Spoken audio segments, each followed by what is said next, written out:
Assalamu alaikum sıylı cemaat. Men Kipkele'den Arif Kançay. Avusturya'da yaşayma. Cüregi su tamçıça kirsiz baydıma da geçibiz. Korona avrudan muval bolup turganmağa darmandı.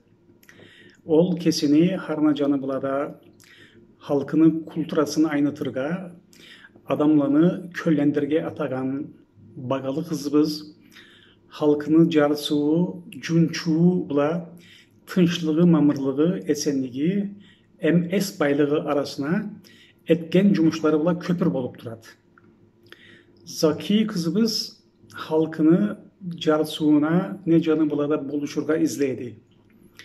Halkını köllendirir için adamlarını can tamirlarına can su berge küreşedi.